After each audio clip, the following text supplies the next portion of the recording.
ఆమోసు గ్రంథం, ఆమోసు గ్రంథము 8వ అధ్యాయము 11వ వచనం. రాబో దినములందు దేశములో నేను క్షామము పుట్టింతును, అది అన్నపానములు లేకపోవుట చేత కలుగు క్షామము కాక యెహోవా మాటను వినకపోవుట వలన కలుగు క్షామముగా ఉండును. చాలండి. ప్రార్థన చేసుకుందాం. కృపగల దేవా, నీకున్నారు. ఈ వాక్యం నాతో మాతో మాట్లాడించమని యేసుక్రీస్తునామం ప్రార్థిస్తున్నాం తండ్రి. క్రీస్తునందు ప్రేమరా, ఇక్కడ ఆమోస్ అనగా ఇక్కడ తెకువ పట్టణం, తెకువ యొక్క గ్రామం చెందినవాడు, పశువుల కాపరి అండి, మేడి పండ్లు వేరుకొండేవాడు. అలాంటి వారిని దేవుడట పిలిచి, ఓ ఆమోసు, నేను చెప్పే ప్రకటన అది ఉత్తర దేశం ఉండే, ఉత్తర దేశంలో ఎవరున్నారు? ఎన్ని గోత్రాలు ఉత్తర దేశంలో? 10 గోత్రాలను వారికి చెప్పు ఈ ప్రకటన.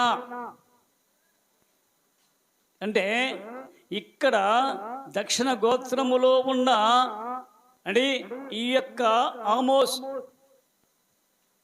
దక్షిణ గోత్రంలో ఏమున్నాయి అనగా 2 గోత్రాలు ఉన్నవి. ఎక్కడుంది 2 గోత్రాలు? ఎక్కడ, ఏ ఊర్లో ఉన్నవి? యెరూషలేము పట్టణంలో ఉన్నవి. 10 గోత్రాలు పట్టణంలో ఏముంది? సోమ్రోను ఉంది, సోమ్రోను పట్టణం ఉంది. వీళ్ళకేమో 10 రాజ్యాలకేమో సోమ్రోను ముఖ్య పట్టణము, 2 రాజ్యాలకేమో యెరూషలేము ముఖ్య పట్టణము. అలాంటి ముఖ్య పట్టణములో ఆ పట్టణము ప్రక్కనే పల్లెటూరు ఉంది. ఆ పల్లెటూరు పేరు ఏం పేరు? తెకోవా అనే వ్యక్తి, పల్లెటూరు వ్యక్తి. అలాంటి వ్యక్తిని దేవుడు పిలిచి, అదిగో ఉత్తర రాజ్యం ఉన్నారే 10 గోత్రాలు. ఆ 10 గోత్రాలను ఏమంటారంటే ఎఫ్రాయిము గోత్రము. అంటే ఇశ్రాయేలు ప్రజలను ఎఫ్రాయిములు అన్నారు. కాబట్టి ఈ యొక్క ఇశ్రాయేలు గోత్రములో అప్పుడు రాజు ఎవరు అనుకున్నారు అండి? 2వ యెరోబాము. మొదటి యెరోబాము వేరే, 2వ యెరోబాము కాలములో పరిపాలన చేస్తున్నట్ట. అయితే ఆ యొక్క 2వ యెరోబాము ఏంటంటే ఆ యొక్క ఉత్తర రాజ్యంలో ఉన్న ఆ యొక్క రాజ్యాలన్నీ కొన్ని ఉన్నాయి. ఆ రాజ్యాలన్నీ పట్టణాలు జయించాడు. ఎవరు? 2వ యెరోబాము జయించి వాళ్ళందరినీ ఓడించి మంచి ధనవంతులు అయ్యాలట. ఎవరు? ఇశ్రాయేలు ప్రజలు. కాబట్టి అలాంటి ఇశ్రాయేలు ప్రజలు ఎలా ఉన్నారంటే, మాకేం కుదరలేదు, ద్రాక్షవనాలు ఉన్నవి, అంజూర వనాలు ఉన్నవి అండి, ఆహార ధాన్యం ఉంది, సమృద్ధి ఉంది, కాబట్టి మాకేం కుదరనుకున్నట. అలాంటి వారి కిందకు వచ్చాడు ఆమోసు. వచ్చి వాళ్ళతో మాట్లాడుతున్నాడు. ఏమని మాట్లాడు చూడండి ఒకసారి. ఆమోసు గ్రంథము 2వ అధ్యాయం 13 చూడండి. 2:13. ఇదిగో పంట చేని మోపుల నిండు బండి నేలను అనగదొక్కునట్లు నేను మిమ్మును అనగదొక్కుదును. చూడండి ఇక్కడ అంటే ఎక్కువ పంట అంటే ధాన్యము సమకూర్చుకున్నారు, మాకేం కుదరనుకున్నారు. కానీ వాళ్ళు ఏం చేయరట, ఇదిగో ఆ యొక్క బండి కౌకునుంటే నేను ఏం చేస్తాను, నాశనం చేస్తాను. అంతేకాదు ఆ ప్రజలు దుర్మార్గులు. అంటే తండ్రి కుమారుడు అండి ఒక వ్యక్తితోనే పాపం చేయడం. అంటే కుమారుడు అండి వేరే వాళ్ళతో పాపం చేస్తే ఈ తండ్రి కూడా వారితో వేస్తాడు. తండ్రి ముందు వస్తే కుమారుడు వెళ్ళొస్తాడు. అంటే అలాంటి దుర్మార్గులు వెళ్ళండి. తండ్రి పాపం చేస్తే తండ్రి పాపం చేసిన వారితో ఈ కుమారుడు కూడా వెళ్తాడు. అదే కుమారుడు వెళ్తే ఈ తండ్రి కూడా వెళ్తాడు. అలాంటి దుర్మార్గులు ఎవరు? ఉత్తర రాజ్యంలో వ్యక్తులు. అంతేకాదు సమృద్ధి ఉంది కదా, నీతిమంతులంట ద్రవ్యానికి అమ్మేస్తారు. ద్రవ్యం అంటే ఉంది డబ్బు. రే నీతిమంతులారా, మీరు మా దగ్గర వద్దు అయ్యా, ఇలా తీసుకొని మాకు డబ్బు ద్రవ్యము. అంతేకాదు అండి వారికి పాప పెట్టడం చాలా దుర్మార్గత ఉందిగా. పేదవారినట తమ పాదరక్షణ కొరకు అమ్మేస్తారు అండి. ఎందుకని పేదలను అమ్మేది? ఈ పేదలు వెళ్ళి వాళ్ళలో బానిసత్వం చేయాలి కాబట్టి అందుకనే నాకు చెప్పులు కావాలరా బాబు అంటే డబ్బులు కావాలి. డబ్బులు మేము ఇస్తాం. మా దగ్గర దాసులు ఉన్నారు, పని మనుషులు ఉన్నారు, వాళ్ళని తీసుకుంటే ఇదిగో వీళ్ళను వాళ్ళకి చెప్పకండి అంటే అలా అంటిస్తున్న వారట. అయితే ఈ యొక్క ఆమోసు వెళ్ళి అయ్యా దేవుడు చెప్పాడు, అయ్యా దేవుడు మాకు చెప్పాడు, మీరు యొక్క మార్పు చెందండి లేక ఈ పట్టణం మీద అగ్ని వేయబోతున్నాడు దేవుడు, అగ్ని వేయబోతున్నాడు, జాగ్రత్త. వాళ్ళు ఏం లేదట. అందులో సోమురు ముఖ్య పట్టణం ఉంది. ఆ సోము ముఖ్యం ఉండే ఉంది అండి. అక్కడ బేతేలు కూడా ఉంది. బేతేలు బేతేలు అంటే అర్థం ఏంటి? దేవుని మంది వాళ్ళు కూడా తెలుసుకున్నారు. ఎవరు? 10 గోత్రాలు. ఆ యొక్క బేతేలులో ఏంటి అదిగో ఒక వ్యక్తి ఉన్నాడు, యాజకుడు అండి. ఆయన పేరు అమజ్య. అయితే అమజ్య వెళ్ళి ఆమోస్తున్నాడు, అయ్యా నువ్వు ఇక్కడికి బోధిస్తున్నావు, మీ ఊరు వెళ్ళిపో అంటే ఎవరిదే అల్లూరు? ఏ ఊరు వాళ్ళది? ఎక్కువ అరే ఇప్పుడు దాకా అంటే ఇక్కడ దక్షిణ రాజ్యం కింద ఉంటుంది. ఈ దక్షిణ రాజ్యం నుంచి ఉత్తర రాజ్యానికి ప్రాంతే దాదాపుగా 12 మైళ్ళు. ఎక్కడి నుంచి? దక్షిణం నుంచి అంటే కింద నుంచి పైకి వెళ్ళాల. ఉత్తరం అంటే ఎక్కడుంది? ఉత్తరం ఎక్కడుంది? పైన. కింద దక్షిణము. కాబట్టి ఇక్కడ నుంచి ఇక్కడ దక్షిణము నుంచి అక్కడికి పోవాలంటే 12 మైళ్ళు, దాదాపుగా 18 కిలోమీటర్లు నడిచి వెళ్ళేవాడు. అప్పుడు వాహనాలు లేవు. నడిచి వెళ్ళి అయితే ఇక్కడికి వచ్చావేంది నువ్వు?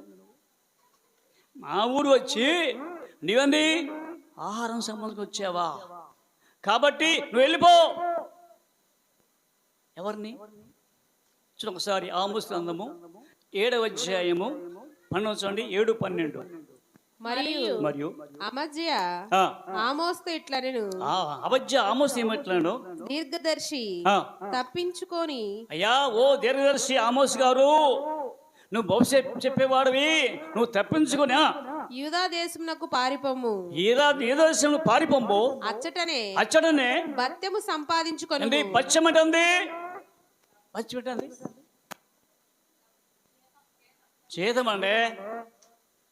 బత్యం పెట్టు మాకు, మీ ఇంట్లో పని చేస్తున్నావు అండి, వారానికి ఎంత ఇయ్యాలా అంటే ఇప్పుడు తెలియట్లే. బత్యం అంటే మా చిన్నతనంలో సాకలు ఉన్నారే వాళ్ళు వారం అంతా ఊగుతారు బట్టలో. వాళ్ళని ఏది మా బత్యం పెట్టండి అంటే ఉప్పు, మిరపకాయ, చింతపండు మొత్తం అది బత్యం అంటే. ఇక్కడ కాదయ్యా, ఇక్కడ నువ్వు బత్యం కోసం వచ్చావా? సంపాదించుకోను అచ్చటనే నీ వార్త ప్రకటించుము. అంటే ఏ వార్త? ఈ వార్త చెప్పు మాకొద్దు. బేతేలు రాజు యొక్క ప్రతిష్ఠిత స్థలము. ఏంటది బేతేలు అనుకుంటున్నావు? అమ్మోసు దేవుడు ప్రతిష్ఠత పరిశుద్ధ చేశాడు బేతేలును. మంచిదే, కానీ అసలు లోపల ప్రతిష్ఠత లేదు మీకు. పైకి మాత్రం ప్రతిష్ఠత.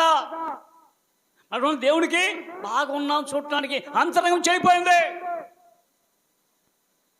కాబట్టి ఇదేమనుకున్నావు? రాజధాని పట్టణమై ఉన్నందున నీవికను దానిలో నీ వార్త ప్రకటన చేయకూడదు. అందుకు ఆమోసు, కాబట్టి ఈ వార్త సువార్త వద్దు మాకు, వెళ్ళిపో, మాకు తెలుసు వార్త.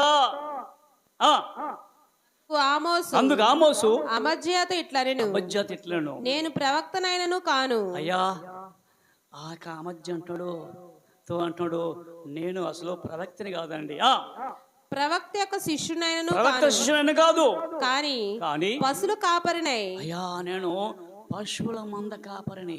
మేడి పండ్లు అంటే పొలములో పనిచేసేవాడిని, పొలంలో కష్టపడిన వాడిని, పొలములో ఎంత శ్రమపడి గేదెలు కాసేవాడిని, ఆవులు మేపేవాడిని. అలాంటి వాడిని నేను. పశువులు కాపరినై మేడి పండ్లు ఏరుకొని వాడను. నా మందలను నేను కాచుకొని చుండగా. అది చాలా ఉన్నాయి మందలు నాకు. అంటే నేను ధనవంతున్నే, పేదవాన్ని కాదు, అడుక్కుని కాదు, పచ్చం కోసం వచ్చిన కాదు. మందలను మేపుచుండగా, నా మందలను నేను కాచుకొని చుండగా యెహోవా నన్ను పిలిచి నీవు పోయి నా జనులకు ఇశ్రాయేలు వారికి ప్రవచనము చెప్పుమని నాతో సెలవిచ్చెను. యెహోవా మాట ఆలకించుము. ఇశ్రాయేలును గూర్చి ప్రవచింపకూడదనియు ఇస్సాకు సంతతి వారిని గూర్చి మాట జారవేయకూడదనియు నీవు ఆజ్ఞ ఇచ్చున్నావే. ఏంటయ్యా బలివాడే, మాకు చెప్పొద్దు. ఇశ్రాయేలు మాకు తెలుసు వాక్యం. మేము ఐగుప్తులో ఉన్నప్పుడు దేవుని ప్రేమించాడు. ఐగుప్తును విడిచి ఎర్రసము దాటించి మేము మళ్ళీ కానాను చేరామయ్యా. ఎందుకు మా సంగతి నీకు? కానీ కానానుకు వచ్చినండి విగ్రహారాధన, వ్యభిచారము, రాళ్లతోనూ పుట్టలతోనూ గుడ్లతోనూ పాపం చేశారు మీరు. కాబట్టి జాగ్రత్త. ఒక కాలం వస్తుంది, ఆ కాలం మాత్రము ఇదిగో ఏంటి క్షామం వస్తుంది. క్షామం అంటే కరువు. ఏ కరువు అంట? ఆహారము నీళ్లు కాదయ్యో.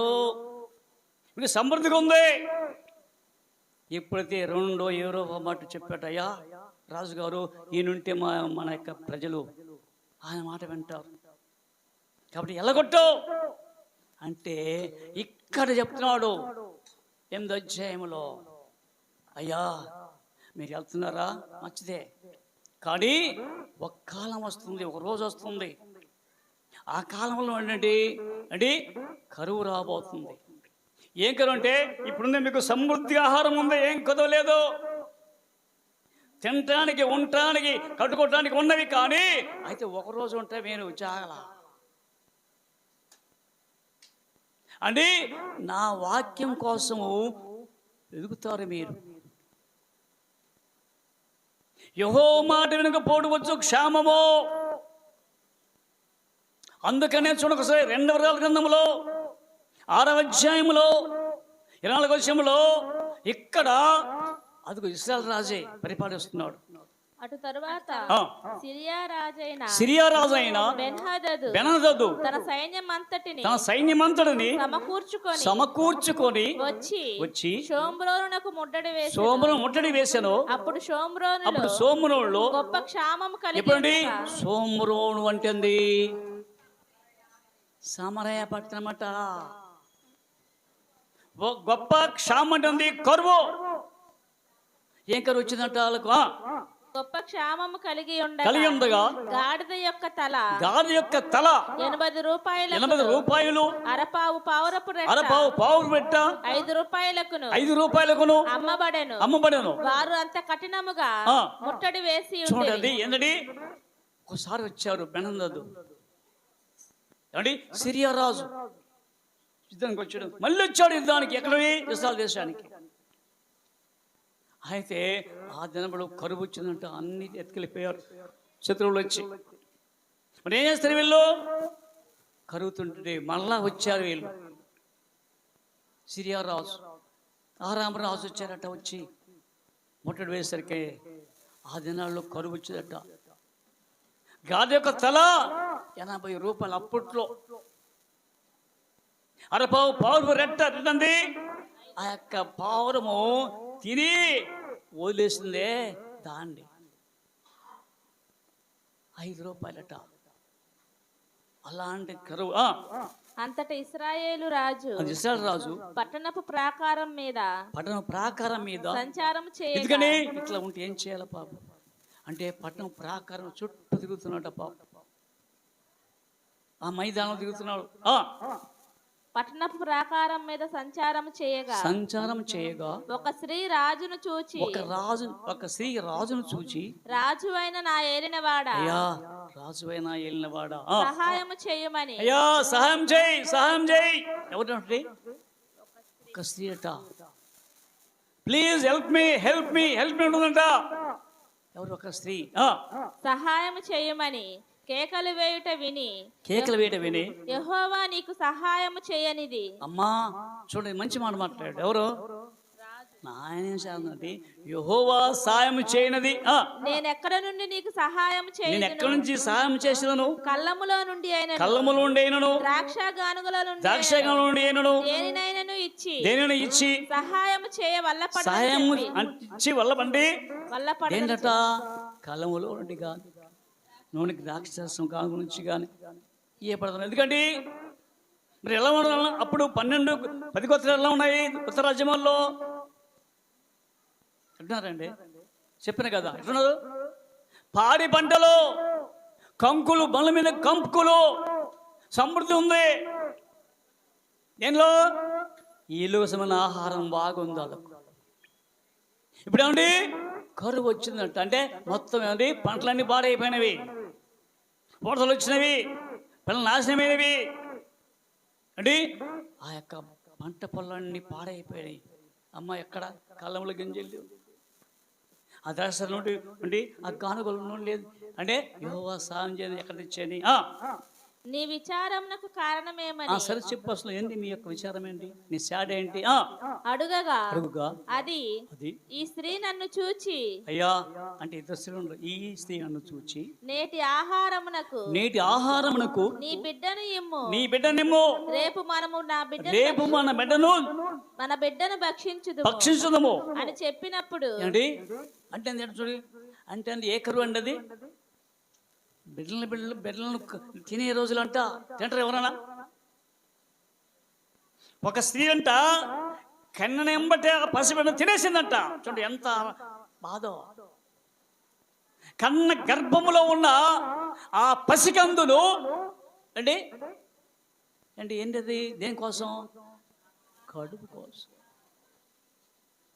బైబిల్ చదువుతుంటే భయం వేస్తుంటుంది. అమ్మో అంటే కనగానే ఎంత బాధ అండి. అయితే ఇక్కడనే తన సొంత బిడ్డనట వండుకొని తినాలట. ఏంటమ్మా చెప్పు అన్నట. ఏం లేదయ్యా, ఆహారం కొరకు మన ఇద్దరం ఉన్నాం కదా, ముందు నీ బిడ్డను పోయి వంట తిందాం, తర్వాత రా నీ బిడ్డను. మేము నా బిడ్డను వంట చేసుకొని తింటి అంటే ఏం చేత? అబ్బో వంట రుచి ఉంటుందండి? రుచి ఉంటుందా? మంచి రుచి పట్టుకొని తినరట. అయితే మరునాటి యందు నేను దాన్ని చూచి తిన్నాం కదా నా కుమారుణ్ణి, ఏమరి నీ బిడ్డను తీసుకురా పోసుకొని తిందాం. నేటి ఆహారమునకు నీ బిడ్డని ఇమ్మని అడిగితిని కానీ అది తన బిడ్డను దాచిపెట్టనని చెప్పాను. అండి అది బిడ్డ అంట తన బిడ్డను దాచిపెట్టాను. కీప్ ఇన్ సైడ్ అండి, దాచిపెట్టాను చెప్పిందంట. రాజు ఆ స్త్రీ మాటలు విని తన వస్త్రములను చింపుకొని ఇంకా ప్రాకారం మీద నడిచిపోవచుండగా జనుడు అతనిని తేరు చూచినప్పుడు వస్త్రాలు చెంపుకున్నాడు. ఏంటి రాజుగారు వస్త్రాలు చెంపుకున్నాడు? ఎండబన్న రాజ్యంలో ఇలాగా తోతుకున్న రాజ్యంలో పాడి పంటలు కింద రాజ్యంలో ఇలా జరుగుతుందా? చూడండి, చూస్తున్నట్టు ఆయన జనులు అతనిని తేరు చూచినప్పుడు లోపల అతని ఒంటి మీద గోనెపట్ట కనబడెను. తరువాత రాజు షాపాతు కుమారుడైన ఎలీషా యొక్క తల ఈ దినమున అతని పైన నిలిచి ఉన్న ఎడల దేవుడు నాకు గొప్ప అపాయం అంటే ఎవరంట? ఆయన కారణము యెహోషా అని షాపాతు కుమారుడైన ఎలీషా వాడు చేసిన పని. కాబట్టి వాడిని తలను తీసుకురావాలా. వాడిని తలను బలిస్తే చూడండి, ఇక్కడ అమ్మజ్జేమన్నాడు ఆమోసులో, నువ్వు వెళ్ళిపోవా బలవాడివి, అక్కడ ఉన్న మీకు బత్యం, ఆడ బత్యం దొరకిட்டு వచ్చారా మీరు, చాలదండి, నా ప్రాణం చేతి వెళ్ళిపో, మీ ఊరు వెళ్ళిపో. ఇక్కడ నుండి యెహోషా షాపాతు కుమారుడైన అదుగో ఎలీషా యెహోవా నా రక్షణ. అయితే ఏం తెలుసా? అయితే యొక్క ఎలీషా అంటున్నాడు చూడండి ఒకసారి, 7వ అధ్యాయం 7:1. అప్పుడు ఎలీషా రాజుతో ఇట్లనెను, యెహోవా మాట ఆలకించు. అయ్యా ఓ రాజుగారు, ఏ రాజు అండి? ఏ రాజు?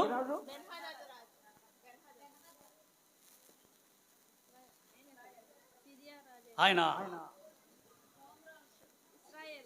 యెహోవారాము రాజు, యెహోవారాము ఆహాబు కుమారుడు. అంటే మీరు బాగా చెప్తారు ఆన్సర్. ఆయన ఏ రాజు? సిరియా రాజు. మీరు అనుకుంటే ఎట్లాగా? అంటే ఇది కాగితం అని భోజనం తింటావా? ఈ కాగితం అని అమ్మ భోజనం అది అనుకుంటే ఎట్లా? కాదు కదా. కానీ జాగ్రత్త చెప్పాలా.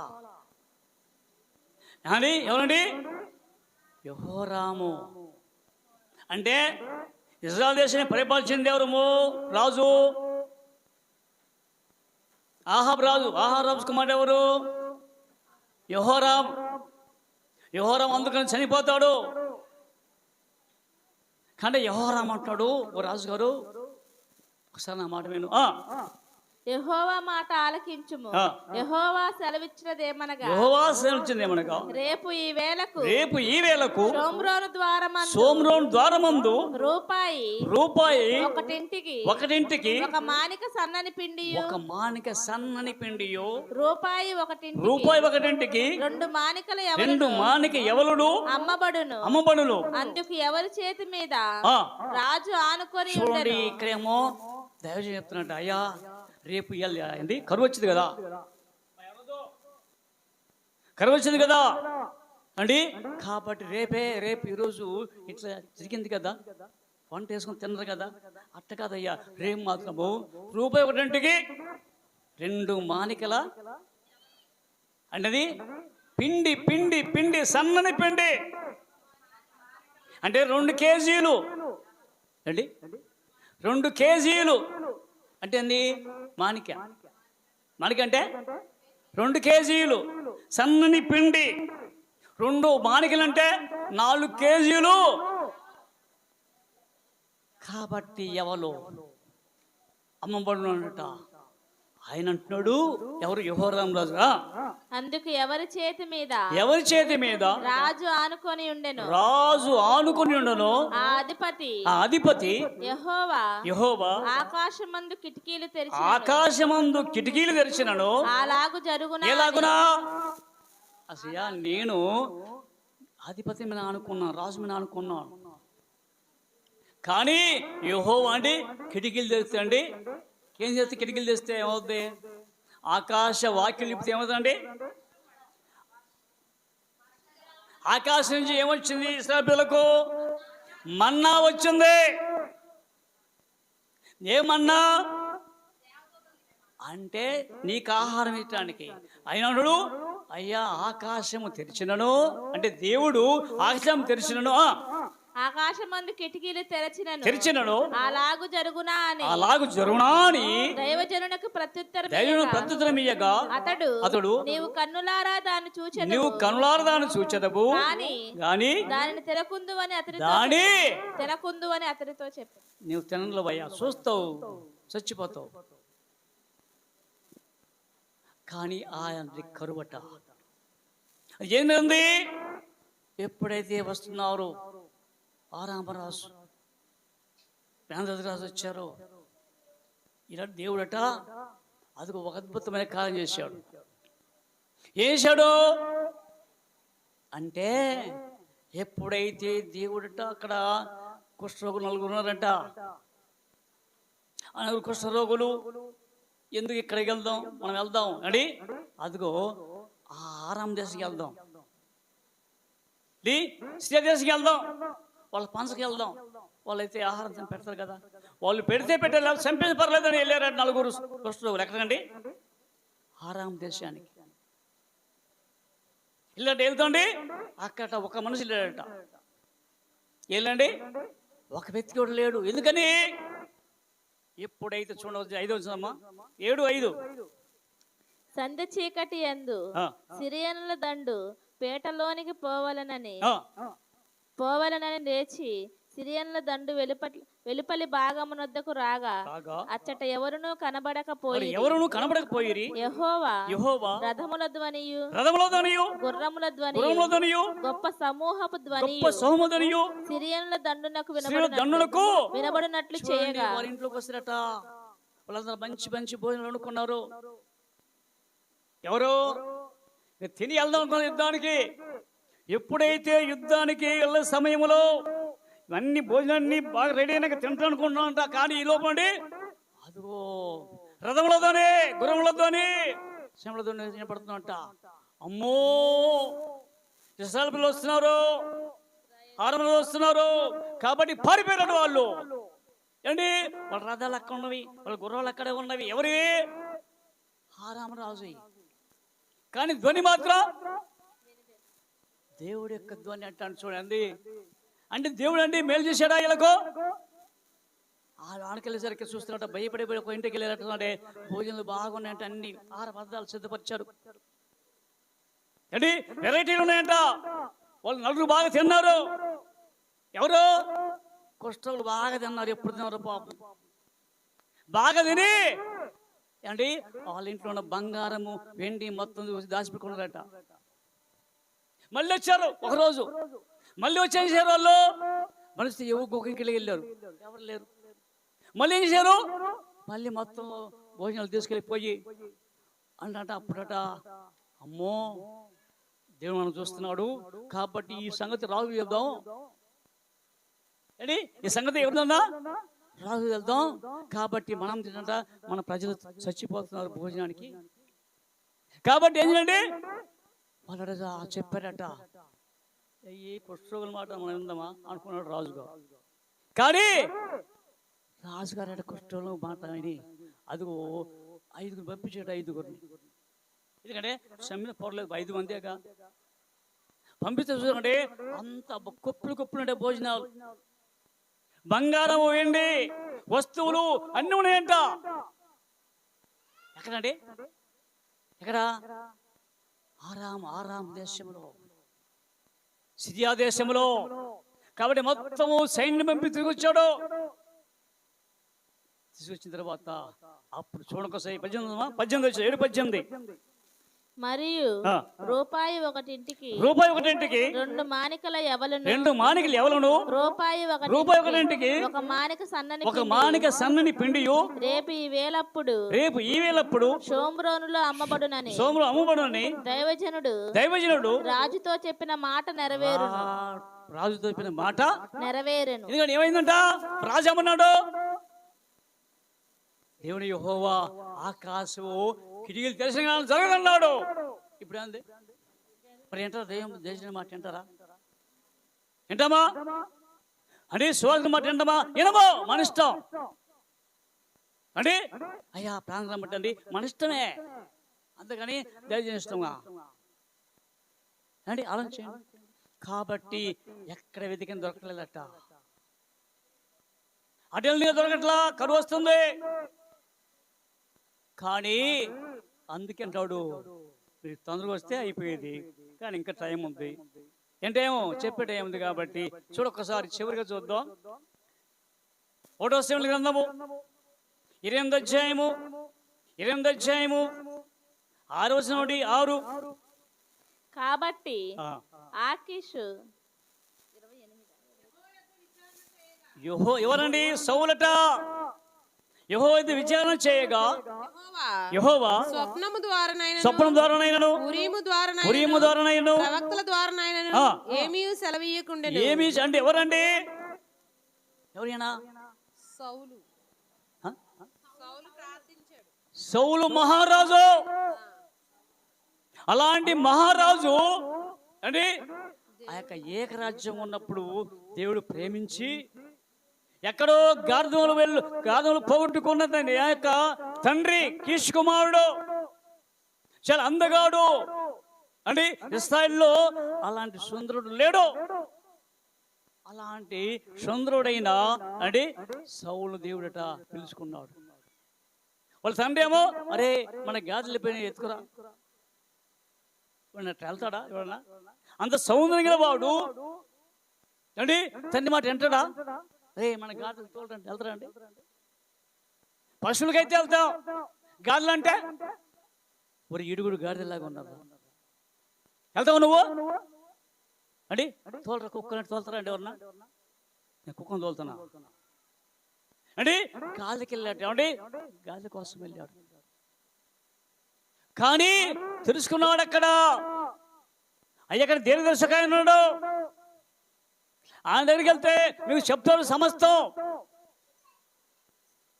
అయితే చెప్పాడట, అయ్యా మన దగ్గర ఏమి లేదే. ఆ దాసు అన్నాడు, అయ్యా మన దగ్గర వెండి కదా, ఒక తులం వెండిది కదా, మనకి గిఫ్ట్ ఇద్దాం. అది దేవుడు చూచి, ఓ సమయంలో ఈ రోజున ఒక వ్యక్తి మన దగ్గరకు వస్తున్నాడు, అభిషేకించు రాజుగా. అక్కడ ఎందుకు జరుగుతుంది మీ చదివితే తెలిసిపోతుంది, నేను చెప్పను. కాబట్టి అలాంటి వాళ్ళంట అభిషేకించాడు దేవుడు, రాజుగా నియమించి ఒక ఆజ్ఞ ఇచ్చాడు రాజు అండి. ఆ రాజు గారికి ఇచ్చారట సమూయేలు. ఒకసారి 15వ అధ్యాయం కూడా చూడండి త్వరగా. 1వ సమూయేలు 15:1.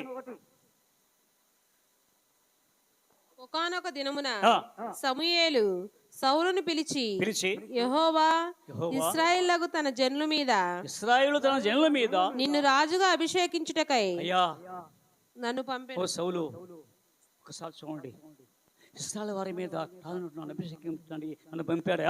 యెహోవా మాట వినుము, సైన్యములకు అధిపతిగా యెహోవా సెలవిచ్చినదేమనగా అమాలేకీయులు ఇశ్రాయేలుకు చేసినది నాకు జ్ఞాపకమే.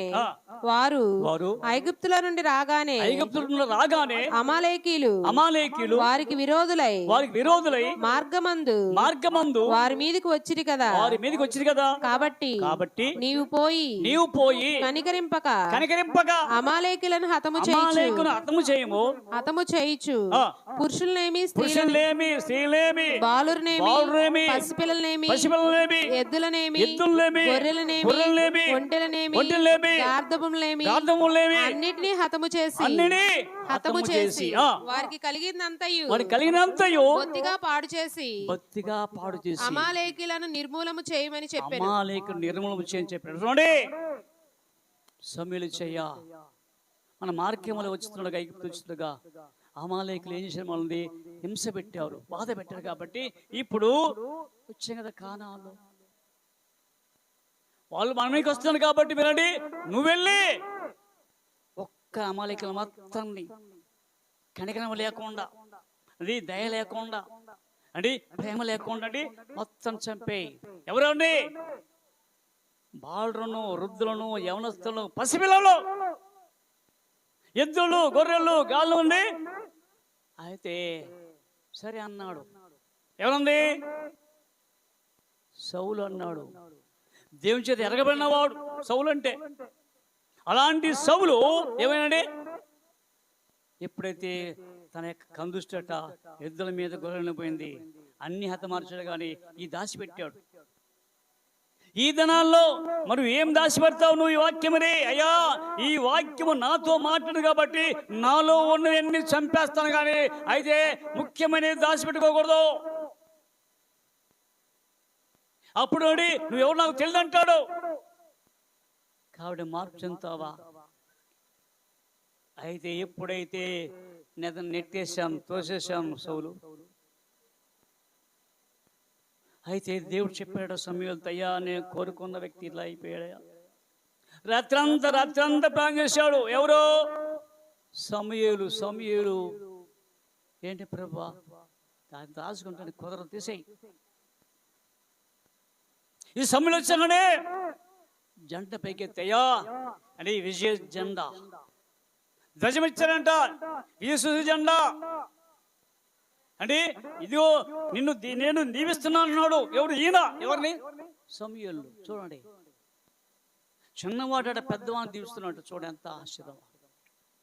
అయ్యా వద్దు వద్దు వద్దు వద్దు, దేవుడు ఏమన్నావా? చంపానండి. ఇదిగో ఆ యొక్క గొర్రెల ధ్వని, ఇద్దరు అరుపులేంటి? భయపడిపోయాడు. కాబట్టి నీ చేతిలో నీ పొరుగు వాడిని దావిస్తున్నావయ్యా, కానీ నువ్వు చనిపోతావు యుద్ధంలో. అప్పుడు ఆడండి యెహోవాను ఎదుర్కోవడానికి. యెహోవా ఆహారం కదా, ఆయనకు ఆహారమై ఉన్నాడు, నీకు ఆధారమై ఉన్నాడు. అలాంటి ఆహారానికి వదిలి ఎదుగుతున్నాడు, కానీ కళ ద్వారానయ్యాను, స్వప్నం ద్వారానయ్యాను ఆయనకు నపల్లా. ఇప్పుడు మళ్ళీ వెళ్ళాడు ఎక్కడికి? కన్నప్రసాద్ దగ్గరికి. కాబట్టి ఒకసారి యోచించండి. వచ్చే వారం మీకు చెప్పుకుందాం అంతా మళ్ళీ క్లియర్గా. దేవుడు కొద్ది మాటలు దీవిస్తుందా, ప్లాన్ చేసుకుందాం. కృప కనీకరముగా మా పళ్ళు తండ్రి నీకున్నా, నీ కృప చేత ప్రేమ చేత కాచి దాచి ఓన ప్రభా కరువు రాబోతుంది అనగా ప్రభా అన్నపానములు ఇచ్చుట కరువు కాదు, కానీ యెహోవా వెనుకపోవటం వచ్చిన క్షేమముగా ఉండును. ఆ యొక్క కరువు అయితే ఈ లోకములో ఉండొచ్చు, కానీ నీ మాట వినకపోవడం క్షేమముగా ఉంది ప్రభా. ఏంటి ఆ మాట అంటే, నీ వాక్యమని ఆహారం దొరకదయ్యా. ఎక్కడికి ఎగినా, ఎక్కడ సంచరించినా బాధ చెప్పేవారు ఉండయ్యా. నీ వాక్యం దొరక్క ఈ సముద్రం ఆ సముద్రం నుంచి వెళ్ళిన కానీ దొరకదయ్యా. కాబట్టి ఇక్కడే దొరికే స్థలము, ఇక్కడే ఆహారము, సముద్రంలో స్థలము. ఈ స్థలాన్ని విడిచిపోతే మాకు దొరకదయ్యా. కాబట్టి ఇప్పుడే ఈ యొక్క ఆహారాన్ని ప్రభా మా అంతరంగ హృదయంలో తండ్రి దాచిపెట్టుకొని సందేశం తనుకున్నాను. కూడిచిన బిడ్డలతో మాట్లాడిన దేవానికున్నాను. ఈ సమయంలో ప్రభా ఒక్కసారి ప్రతి కుటుంబం వారు ప్రార్థిస్తాం ప్రభా. ఒక్కొక్కరికి దీవించండి. అనేక మంది ప్రభా ఎగ్జామ్ రాయబోతున్నావు ప్రభా, ఎందుకు ఆ ఎగ్జామ్ రాసుకో ప్రార్థిస్తున్నాం ప్రభా. పోలీస్ సెలక్షన్లో ప్రభా తండ్రి ఎగ్జామ్ జరుగుతుంది ప్రభా. ప్రభా అని డిఎస్సి ఎగ్జామ్ ప్రభా ఈ నెలంతా జరుగుతుంది ప్రభా. ప్రతి కుటుంబానికి జ్ఞాపకం వారు ప్రభా ఎంతో శ్రమపడుచు కష్టపడుచు రాస్తున్నారు ప్రభా. వారిని మీద ఆనుకుంటే ప్రభా సమస్తము ప్రభా మంచి మేలుడు కాబట్టి విజయం పొందగలరు. కాబట్టి నీ మీద ఆధారపడి నేను స్తుతించి ప్రాణం తయారు చేయని తనుకున్నాను. అంతేకాదు ప్రత్యేకం ప్రభా ఈశ్వరుని తండ్రి జంతువు సందర్భంగా చేస్తున్నా తండ్రి శాంతిగా ప్రార్థన ప్రభా బెడుగు తండ్రి 2 సంవత్సరాలు కాచి ప్రభా 3 పిలవించుడుగా మంచి జ్ఞానం శక్తిని దేశం తండ్రి యవనస్తుల ప్రభా తొట్టుబాటు లేకుండా ప్రభా ఈ వాక్యాన్ని సంబంధించి సాయం తెచ్చిన తండ్రి ప్రతి కుటుంబంలో యవనస్తున్న ప్రభా యవనరాలను జ్ఞానం తండ్రి తమ సౌశల్యాన్ని ప్రభా జాగ్రత్త కాపాడి ప్రభా నేను మహిమచ్చేపుడుగా తయారు చేసి నడిపించమని కుటుంబాలు దీవించండి ప్రభా ముందున నడిపించమని యేసుక్రీస్తు నామమున ప్రార్థిస్తున్నాం తండ్రి. ఆమేన్.